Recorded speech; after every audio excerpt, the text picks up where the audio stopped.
Normally, the child companion characters are annoyingly optimistic and a burden on the protagonist and the player, often hindering progress by frequently being in peril. But Noah Rich in Yakuza Pirate is a different story.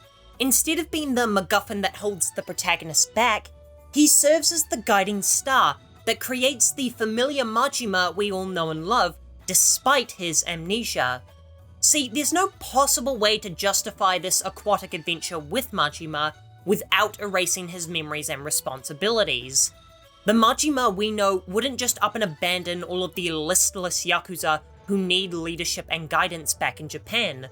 Despite his insanity, he's not irresponsible and selfish. He cares deeply for his kind and will always strive to do what's best for them. So running off and sailing the high seas when the Yakuza are in critical condition isn't something that can be justified without erasing Majima's memories. But this creates a dilemma. Without his memories, he has no morals, and his character development regresses. And although he was quite restrained and sullen back in Yakuza 0, amnesia doesn't erase psychological trauma, and after what he went through in Yakuza 0, in thinking he lost Makoto, combined with the year of torture he had already undergone, caused permanent psychological damage. And so losing his memory of that trauma doesn't magically fix all the mental blocks and walls that his insanity broke down. But amnesia does remove Majima's sense of responsibility and loyalty, his dedication to the Yakuza code, the only things that kept him as a destructive force for good in the Yakuza world. So if Majima loses his memory, he would become a mad dog with no sense of morality, and probably attack innocent people and lose what little restraint he has left. So RGG has to quickly rebuild his morality by reenacting what gave him a sense of morals in the first place, protecting someone weak with a pure heart. Enter Noah. It would be insulting to say that Noah is just a copy of Makoto as a sickly character that Majima takes pity on and tries to protect, because both characters create the tone of their story.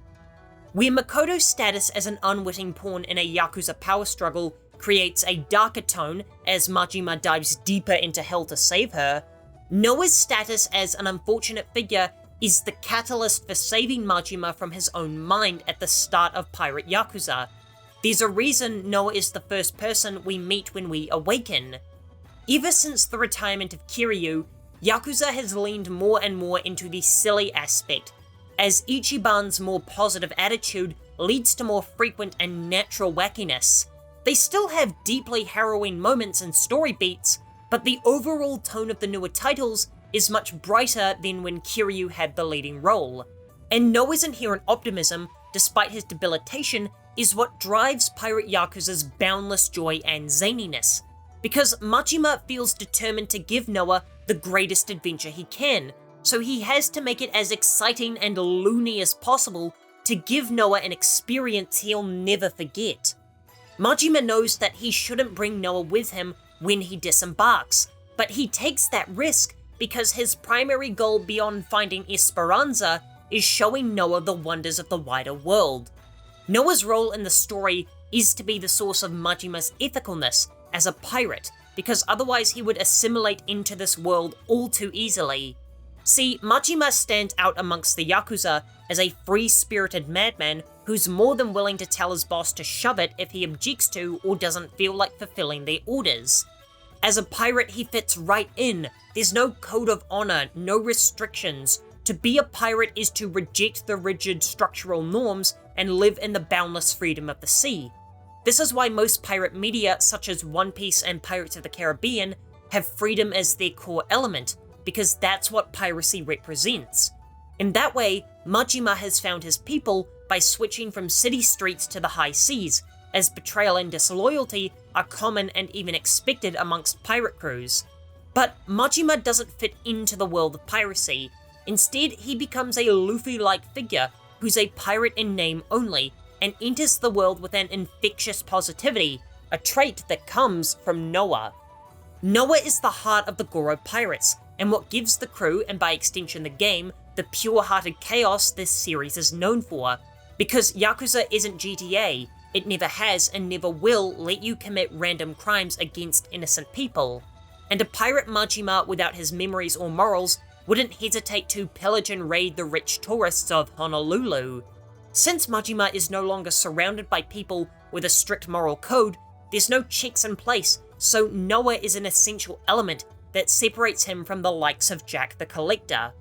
But Noah's constant presence keeps his murderous urges in check, so he can remain a heroic figure to his bright-eyed ward.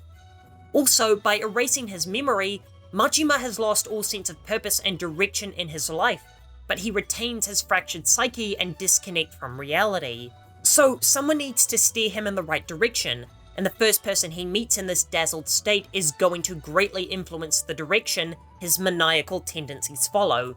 And the endlessly empathetic Noah is the perfect catalyst to mold Majima into an honorable but erratic swashbuckler, creating a realistic reason why Majima wouldn't truly become a mad dog once his few inhibitors were wiped away, and in turn giving Pirate Yakuza the soul that makes this an extraordinary adventure.